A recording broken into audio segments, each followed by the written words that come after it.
Hello friends, welcome to ইতিহাস chamber. আশা করছি প্রত্যেকে ভালো আছো। সামনে এসএলএসটির কথা মাথায় রেখে আমরা আজকের ভিডিওতে আলোচনা করব রিলিজিয়াস পলিসি অফ আকবর, আকবরের ধর্মনীতি। খুব গুরুত্বপূর্ণ। তো মূল বিষয়ে যাওয়ার আগে রিকোয়েস্ট করব, যারা চ্যানেলে প্রথমবার তারা চ্যানেলটি অবশ্যই সাবস্ক্রাইব করবে। ভিডিও ভালো লাগলে অবশ্যই কিন্তু লাইক শেয়ার করবে। ওকে, তো প্রবেশ করছি আমরা আকবরের ধর্মনীতি। শুরুতেই বলতে হয়, আকবরের সাম্রাজ্যই মধ্যযুগের প্রথম সাম্রাজ্য, যে সাম্রাজ্যকে রক্ষা করার জন্য হিন্দুরাও অস্ত্র ধারণ করেছে। আর এটা সম্ভব হয়েছিল সম্ভবত আকবরের ধর্মীয় উদারতার কারণে। আকবরের ধর্মনীতির মধ্যে তার ব্যক্তি মানুষের মহত্ব এবং ব্যক্তি শুধু সক্রিয় ছিল না, তিনি ভারতের মতো একটা বহু ধর্মের দেশে সবার গ্রহণযোগ্য একটা ধর্ম প্রবর্তন করতে চেয়েছিলেন। তিনি তার ধর্মনীতিকে এমন একটা স্থানে স্থাপন করেছিলেন যা তাকে জাতীয় সম্রাটের স্বীকৃতি এনে দিয়েছিল বলা যায়। এখন এখানে আমরা যে প্রশ্নগুলো নিয়ে মূলত আলোচনা করব, যে আকবরের এই ধর্ম ভাবনা যে গড়ে উঠেছিল তার প্রেক্ষাপট কি ছিল, তিনি কি আদৌ উদার ছিলেন, নাকি তার এই উদারতার পেছনে কোনো রাজনৈতিক অভিসন্ধি বা রাজনৈতিক বাধ্যতা ছিল, সেই বিষয়টি কিন্তু একটা গুরুত্বপূর্ণ দেখার বিষয়। এছাড়াও আমরা আলোচনা করব যে আকবর উদার ধর্মনীতির দৃষ্টান্ত হিসেবে যে সকল পদক্ষেপগুলো নিয়েছিলেন, সেই পদক্ষেপগুলো কি কি এবং তার ফল কি হয়েছিল, সেটাও কিন্তু আজকে আমরা দেখব। শুরুতেই বলবো, আবুল ফজল আকবরের মধ্যে একটা প্রসারিত হৃদয় লক্ষ্য করেছেন এবং তার মতানুসারে আকবরের ধর্মনীতির মূলে ছিল তার আধ্যাত্মিক অনুসন্ধিৎসা। আবুল ফজলের মতের সঙ্গে আধুনিক বহু ঐতিহাসিকও একই বিচার পোষণ করেন। তাদের ধারণা যে ইরানীয় সুফি পরিবারে বেড়ে ওঠা এবং পিতা হুমায়ুন, মাতা হামিদা বানুর উদারতা এবং সহিষ্ণুতা, উদার মানসিকতা সম্পন্ন শেখ মোবারক, আব্দুল লতিফ, আবুল ফজল প্রমুখ পণ্ডিতের সান্নিধ্য, সর্বোপরি আকবরের অনুসন্ধিৎসু মনোভাব তার মধ্যে একটা উদার চিত্ততার জন্ম দিয়েছিল। বলা হয় এই একাধিক কারণের প্রভাবে আকবরের উদার ধর্ম বিশ্বাসের পটভূমি তৈরি হয়েছিল। আর আকবরের ধর্মীয় উদারতার নিদর্শন হিসেবে সবচেয়ে গুরুত্বপূর্ণ হচ্ছে, প্রথম গুরুত্বপূর্ণ হিসেবে বলা যেতে পারে, হিন্দুদের ওপর থেকে তিনি জিজিয়া কর প্রত্যাহার করেন 1563 খ্রিস্টাব্দে। সেই সঙ্গে পরের বছর অর্থাৎ 1564 খ্রিস্টাব্দে তীর্থকর রদ করেন। মনে রাখতে হবে, এই সময়ও আকবর কিন্তু ইসলামের সুন্নি মতবাদে বিশ্বাসী ছিলেন, কিন্তু তার মধ্যে ছিল গভীর অনুসন্ধিৎসা। একথা তার গোড়া সমালোচক পদামিও স্বীকার করেছেন। বিভিন্ন ধর্মবিশ্বাসের স্বরূপ উদ্ঘাটন করার জন্য তিনি 1575 খ্রিস্টাব্দে ইবাদত খানা নামে একটি উপাসনা গৃহের প্রতিষ্ঠা করেছিলেন।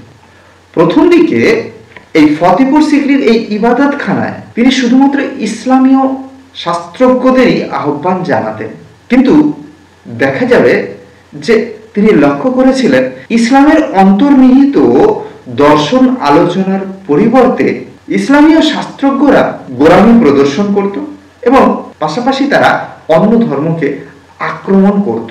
এই ব্যাপারটিতে বীতশ্রদ্ধ হয়ে আকবর অপরাপর ধর্ম অর্থাৎ হিন্দু, খ্রিস্টান, জৈন প্রভৃতি ধর্মের বিশারদদেরও ধর্ম আলোচনায় আহ্বান জানান। ফলে ইবাদত খানা একটা যথার্থ রিলিজিয়াস পার্লামেন্টে পরিণত হয়। এখান থেকে আকবর উপলব্ধি করেছিলেন যে ঈশ্বর এক এবং সকল ধর্মের মূল কথাই এক ও অভিন্ন। আকবরের ধর্ম ভাবনার প্রসারতা মুসলিমদের একাংশকে আহত করেছিল। গোরা উলেমারা তার প্রতি ক্ষোভ প্রকাশ করেছিলেন, কিন্তু আকবর এই ক্ষোভ বিস্ফোরিত হওয়ার আগেই 1579 খ্রিস্টাব্দে 1579-এ 2রা সেপ্টেম্বর মাহজার নামা ঘোষণা করে নিজেকে ইমাম ই আদিল বা ইসলামীয় আইনের চূড়ান্ত ব্যাখ্যাকার হিসেবে প্রতিষ্ঠা করে। এই ঘোষণা অভ্রান্ত কর্তৃত্বের ঘোষণা অর্থাৎ ইনফ্যালিবিলিটি ডিক্রি বলে অভিহিত হয়। আকবরের ধর্মচিন্তার বিবর্তনের চূড়ান্ত নিদর্শন পাওয়া যায় 1582 খ্রিস্টাব্দে দিন ই ইলাহি নামে একটি এক ঈশ্বরবাদী ধর্ম প্রবর্তনের মধ্য দিয়ে, যে ধর্মের মূল কথা ছিল শুল ই কুল বা সর্বধর্ম সহিষ্ণুতা। কিন্তু সাম্প্রতিককালে আলীগড় ঐতিহাসিকদের একাংশ আকবরের ধর্ম ভাবনার একটা অন্য ব্যাখ্যা দিয়েছেন। ইকতিদার আলম খান বলেছেন যে আকবরের ধর্ম ভাবনার পেছনে উদারতা বা দার্শনিক জিজ্ঞাসার কোনো ভূমিকা ছিল না। সমকালীন রাজনীতি ও রাষ্ট্র ব্যবস্থার চাহিদা পূরণের অন্যতম উপায় হিসেবে তিনি সহনশীল ধর্মনীতির উদ্ভাবন করেছিলেন। আসলে মোগল অভিজাতদের উচ্চাকাঙ্ক্ষা ও ক্ষমতা লিপ্সা তাকে কর্তৃত্ব রক্ষার প্রশ্নে আশঙ্কিত করেছিল। তাই হিন্দু, রাজপুত ও হিন্দুস্থানী মুসলমানদের মধ্যে মনসবদারি প্রদান করে তিনি অভিজাতদের মধ্যে ক্ষমতার একটা ভারসাম্য আনতে চেয়েছিলেন। তীর্থকর রোহিতকরণ বা জিজিয়া কর বিলোপ এই নীতিরই অন্যতম প্রকাশ। বলা হয় আকবর আন্তরিকভাবে ছিলেন একজন মুসলমান। ভারতবর্ষে ইসলাম ধর্মের জয়যাত্রা অব্যাহত রাখা যে তার একমাত্র বাসনা ছিল, তার দৃষ্টান্তেরও কিন্তু অভাব নেই। ভগবান দাসের পরিবারের সাথে বৈবাহিক সম্পর্ক স্থাপনের পরও তিনি রক্তপাতের মাধ্যমে চিত্তর দখল করতে দ্বিধা করেননি। চিত্তরের বিরুদ্ধে জয়কে তিনি বিধর্মীদের বিরুদ্ধে ইসলামের জয় বলে ঘোষণা করেছেন। ডক্টর আলম খান যেটা বলতে চেয়েছেন যে এই যে মানসিকতার বহিঃপ্রকাশ, সেই বহিঃপ্রকাশ পাওয়া যায় যে আকবর 1575 খ্রিস্টাব্দে জিজিয়া কর আবার পুনঃপ্রবর্তন করেছিলেন। এই বিষয়টি কিন্তু মনে রাখতে হবে। ডক্টর খান মহাজার ঘোষণাকে ইসলাম ঘেঁষা মানসিকতার প্রতিফলন বলেই মনে করেছেন।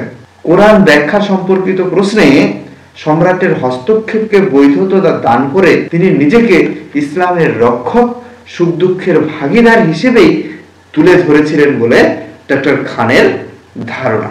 আসলে আকবর মনে প্রাণে ছিলেন একজন মুসলমান। 1582 খ্রিস্টাব্দে দিন ই ইলাহি প্রবর্তনের পরেও তিনি ইসলাম ত্যাগ করেননি। আক্ষরিকভাবে তিনি ইসলামের সকল অনুশাসন হয়তো মানতেন না, কিন্তু ইসলামের শুদ্ধ সত্তা থেকে তিনি কখনো বিচ্যুত হননি।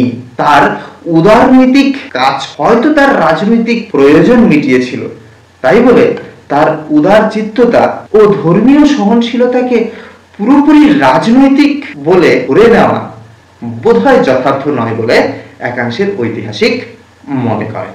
আশা করি আমরা বুঝতে পেরেছি যে আকবরের জীবনে অর্থাৎ রাজনৈতিক জীবনে ধর্মটাকে তিনি কিভাবে দেখেছিলেন সে বিষয়ে একটা ধারণা আমরা পেয়েছি। ওকে, তো আজকে এই পর্যন্তই রাখবো। সবাই ভালো থেকো, দেখা হচ্ছে পরের ভিডিওতে। Thank you.